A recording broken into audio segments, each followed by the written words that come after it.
இந்த வீடியோவை முழுமையாக பாருங்கள், சில விஷயங்களை தெரிந்து கொள்ளலாம். இந்த அரசியல் வம்பு தும்புகள் தில்லுமுல்கள் எல்லாம் இருக்கவே இருக்கின்றன.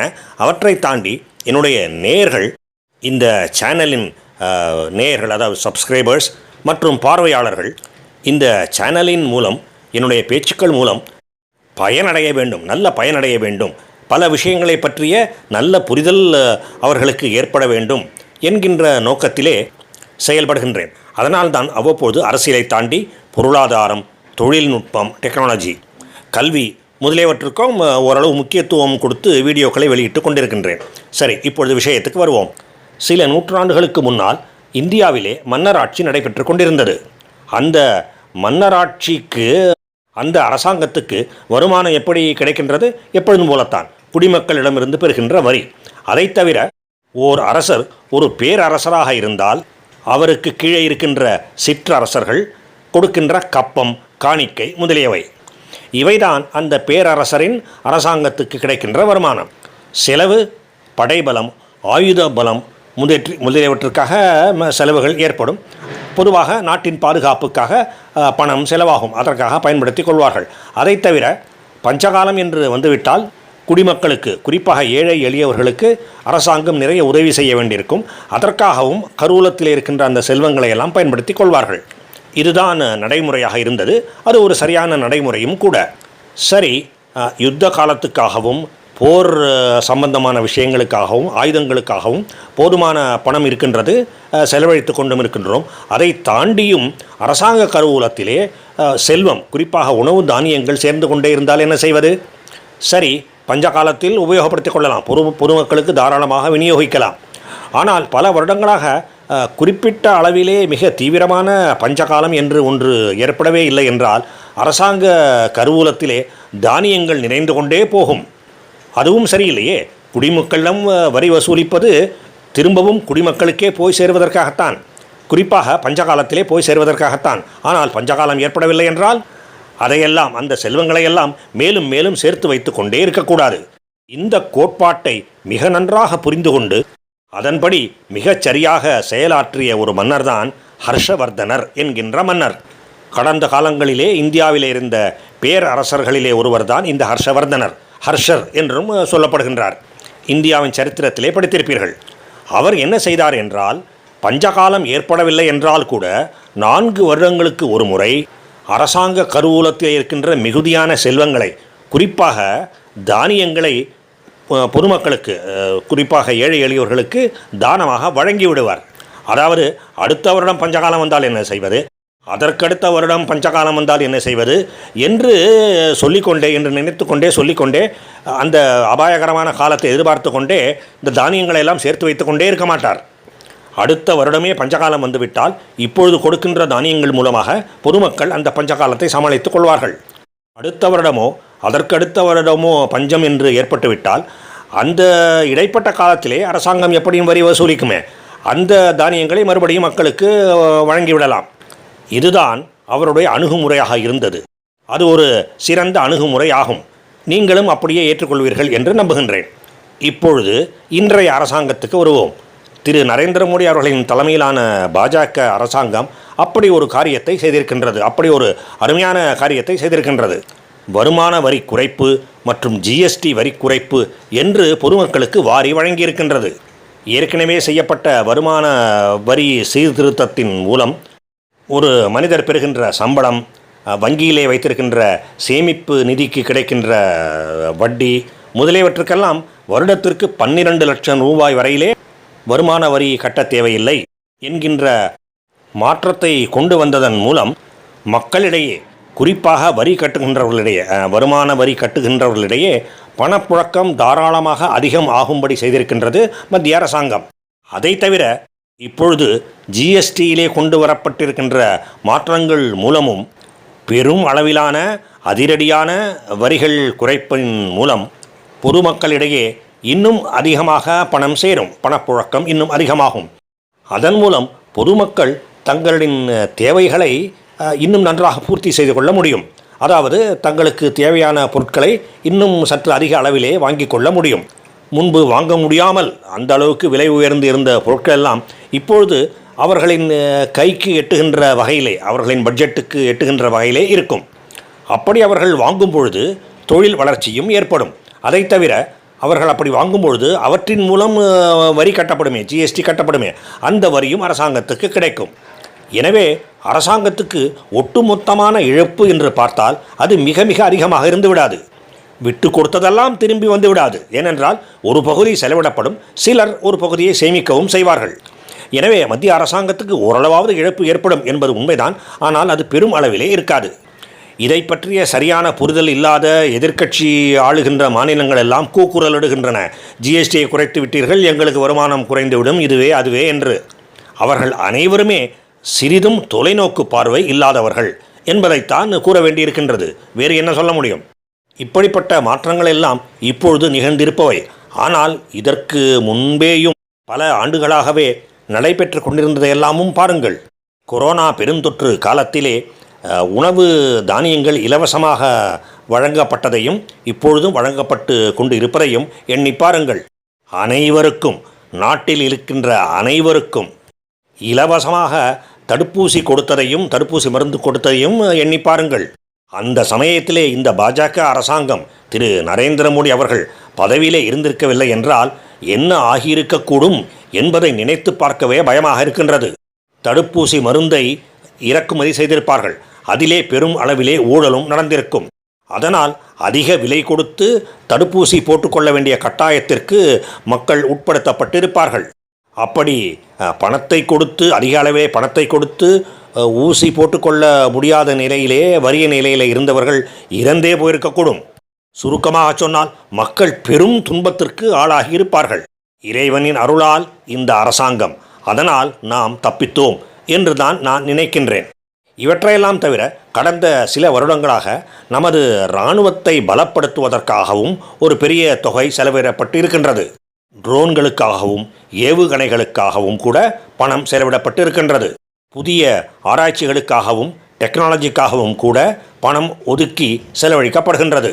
நமது நாட்டின் வலிமையை கூட்டிக் கொண்டே போகின்றார் நமது பிரதமர் திரு நரேந்திர மோடி அவர்கள். சரி, இவ்வளவு பணம் செலவாகி இருக்கின்றதே, இன்னும் செலவாகி கொண்டிருக்கின்றதே, இதற்கெல்லாம் பணம் அரசாங்கத்துக்கு எங்கிருந்து கிடைத்தது? அரசாங்கத்தின் பணம் என்று தனியாக எதுவும் கிடையாது. நானும் நீங்களும் மற்ற குடிமக்களும் சேர்ந்து என்ன வரி கொடுக்கின்றோமோ அதுதான் அரசாங்கத்தின் பணம். அப்படி நாம் கொடுக்க வேண்டிய பணத்துக்கான வரிகள் எல்லாம் அதிகப்படுத்தப்பட்டு விடவில்லை, அதே அளவிலே தான் இருந்திருக்கின்றன. அதே சமயம் மத்திய அரசாங்கம் கண்களை மூடிக்கொண்டு மானாவாரியாக கடன் வாங்கிவிடவும் இல்லை. பின்னே அரசாங்கத்துக்கு எப்படி வந்தது பணம்? அந்த பணம் இறுதியிலே நம்முடைய பணம்தான். அறிந்தோ அறியாமலோ 2 வகைகளிலே நாம் அந்த பணத்தை அரசாங்கத்துக்கு, மத்திய அரசாங்கத்துக்கு கொடுத்திருக்கின்றோம். முதலாவதாக வரிகள். வரிகளின் விகிதம் உயர்த்தப்படவில்லை, அது உண்மைதான்.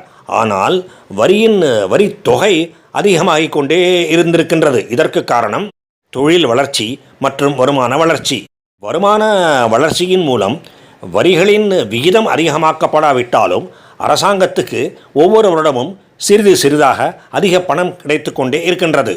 அதேபோல தொழில் வளர்ச்சியின் மூலம் ஜிஎஸ்டி வரி விகிதம் அதிகப்படுத்தப்படவில்லை என்ற போதிலும் உற்பத்தியும் நுகர்வும் சிறிது சிறிதாக வருடா வருடம் அதிகமாகிக் கொண்டே போவதால் அதன் மூலமும் அரசாங்கத்துக்கு ஒவ்வொரு வருடமும் சிறிது அதிகமான வரி கிடைத்து கொண்டே இருக்கின்றது. உதாரணமாக ஆரம்ப காலத்திலே ஜிஎஸ்டி அறிமுகப்படுத்தப்பட்ட பொழுது மாதம் 1 லட்சம் கோடி ரூபாய் கிடைக்கும் என்று எதிர்பார்க்கப்பட்டது. ஆனால் அது நிறைவேறவில்லை, அதைவிட குறைவாகத்தான் கிடைத்தது. ஆனால் சில வருடங்கள் கழித்து இன்று ஒவ்வொரு மாதமும் சுமார் 1.25 லட்சம் கோடி கிடைக்கின்றது. இது ஒரு மிக நல்ல வளர்ச்சியாகும். இதையெல்லாம் தவிர இன்னொரு முக்கியமான விஷயத்தையும் குறிப்பிட வேண்டியிருக்கின்றது. அது என்னவென்றால் வரிகளை ஏய்ப்பது, வரி ஏய்ப்பு செய்வது, ஏமாற்றுவது குறைந்திருக்கின்றது. முந்தைய காலகட்டத்தை விட இப்பொழுது குறைந்திருக்கின்றது. இதற்கு காரணம் டெக்னாலஜி, கணினி மயமாக்கப்படுதல். இப்பொழுதெல்லாம் ஜிஎஸ்டி ஆயினும் சரி, வருமான வரி ஆனாலும் சரி, வரி ஏய்ப்பு செய்வது முன்பை விட கடினம். ஏனென்றால் அரசாங்கத்திடம் மேலும் மேலும் தரவுகள் வந்து கொண்டே இருக்கின்றன. அந்த தரவுகள் வரி ஏய்ப்பு செய்பவர்களை பிடிப்பதற்கு உதவுகின்றன. கணினி மயமாக்கலினால் ஏற்பட்டிருக்கின்ற இந்த நன்மைகள் வருமான வரி போன்ற வரிகளுக்கும் பொருந்தும், ஜிஎஸ்டி போன்ற வரிகளுக்கும் பொருந்தும்.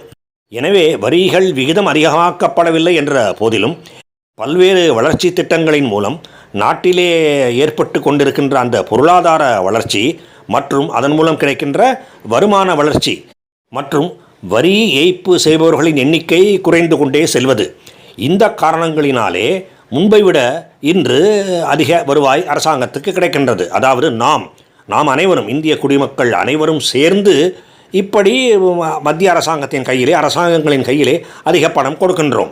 இது ஒரு முக்கியமான காரணம்.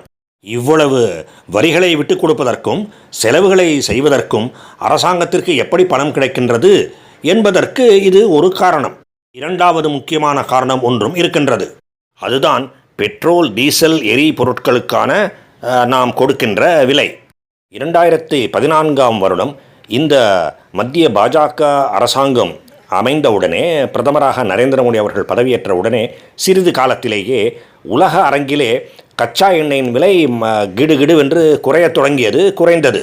ஆனால் அதற்கு சமமான அளவிலே நமது மத்திய அரசாங்கம் நமக்கு பெட்ரோல், டீசல் அவற்றின் விலைகளை குறைத்து விடவில்லை.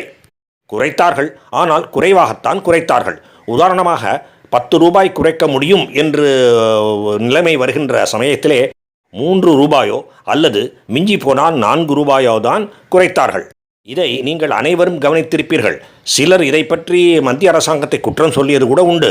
ஒவ்வொரு முறை உலக அரங்கிலே கச்சா எண்ணெயின் விலை குறையும் பொழுதும் இதே நிலைமைதான். 5 ரூபாய் குறைக்க முடியும் என்றால் 1 ரூபாய், 1.5 ரூபாய் தான் குறைத்தார்கள். இப்படி செய்து கொண்டு வந்தார்கள். இன்றும் நிலைமை அப்படித்தான் இருக்கின்றது. இதற்கு காரணம், பொதுமக்கள் பொதுவாக விலை குறைவை மகிழ்ச்சியோடு ஏற்றுக்கொள்வார்கள். ஆனால் உலக அரங்கிலே கச்சா எண்ணெய் மறுபடியும் கிடுகிடென்று உயர்ந்து போய் அப்பொழுது நாமும் விலையை மிக அதிகமாக கூட்டிவிட்டால் முகம் சுளிப்பார்கள், மக்களுக்கு மிகுந்த இன்னல் ஏற்படும். எனவே அப்படியும் ஒரு காலம் வந்தால், விலையேற்றம் வருகின்ற காலம் என்று கூட ஒன்று வந்தால் அப்பொழுது என்ன செய்வது என்பதற்காக இப்படி முழு அளவிலே குறைக்காமல் இருந்தார்கள். நமது பிரதமராகிய நரேந்திர மோடி அவர்கள் அதிர்ஷ்டக்காரர். அவரை பிரதமராக பெற்றிருக்கின்ற நாமும் அதிர்ஷ்டக்காரர்கள்தான். ஏனென்றால் அதற்கு பிறகு இத்தனை ஆண்டுகளிலே அப்படிப்பட்ட ஒரு நிலைமை, கிடுகிடுவென்று உலக அரங்கிலே கச்சா எண்ணெய் விலை உயர்கின்ற நிலைமை வரவே இல்லை. ஆனால் சிறிது சிறிதாக நம் அனைவரிடம் இருந்தும் மத்திய அரசாங்கம் பணம் பெற்றது. பெட்ரோல், டீசல் விலை காரணமாக, அந்த விலையின் மூலமாக அந்த பணத்தை, அப்படி நம்மிடமிருந்து வசூலிக்கப்பட்ட பணத்தை வைத்துக்கொண்டு நரேந்திர மோடி என்ன செய்தார்? யூபிஏ காலத்திலே கடன் பத்திரங்களை வழங்குவதன் மூலம் நமக்கு கிடைக்கின்ற பெட்ரோல், டீசலின் விலையை செயற்கையாக குறைவாக வைத்திருந்தார்கள். அதாவது அரசாங்கம் கடன் வாங்கி நமக்கு விலையை குறைத்து கொடுப்பதற்கு சமானமான ஒரு செயல் அது சரியான செயல் அல்ல. லாங் டேர்ம் பேசிஸ், தொலைநோக்கு பார்வையிலே, நீண்ட பயணத்திலே அது பலன் தராது. அந்த பத்திரங்கள் மூலம், கடன் பத்திரங்கள் மூலம் நாம் அந்நிய நாடுகளுக்கு மிகவும் கடன் பட்டிருந்தோம். அந்த கடனையெல்லாம் அடைக்கின்ற நல்ல முயற்சியிலே இறங்கினார் நரேந்திர மோடி. இதை அவர் வெளிப்படையாக கூறினார். மக்களிடையே இப்படி பெட்ரோல், டீசல் விலை குறையாததை பற்றிய ஒரு அதிருப்தி இருக்கின்றது என்பதை தெரிந்து கொண்டு அவர் வெளிப்படையாக கூறினார். அவர் கூறியது என்னவென்றால், நாம் கடன் பட்டிருக்கின்றோம் என்று வைத்துக்கொள்வோம். அதாவது ஒரு குடும்பம் கடன் பட்டிருக்கின்றது, நிறைய கடன் இருக்கின்றது. அப்பொழுது திடீரென்று ஏதோ ஒரு அதிர்ஷ்டத்தின் காரணமாக, லாட்டரி மூலமாகவோ வேறு எதன் மூலமாகவோ நிறைய பணம் கிடைக்கின்றது என்று வைத்துக்கொள்வோம். அப்பொழுது என்ன செய்வோம்? அப்படி கிடைக்கின்ற பணத்தை நம்முடைய விருப்பத்துக்கு ஏற்றால் போல் செலவழித்து விரயம் செய்வோமா, அல்லது நாம் பட்டிருக்கின்ற கடனை அடைப்போமா என்று கேட்டார்.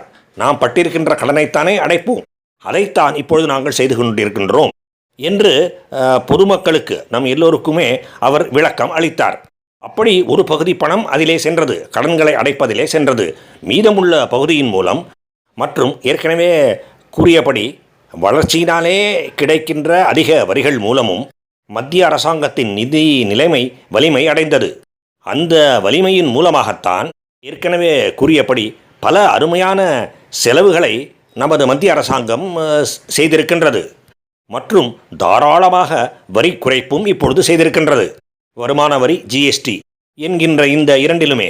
ஆக நம்மிடமிருந்து வசூலிக்கப்பட்ட தொகை வேறொரு சமயத்திலே தகுந்த நிலைமையிலே நமக்கே திரும்பவும் கிடைக்கின்றது.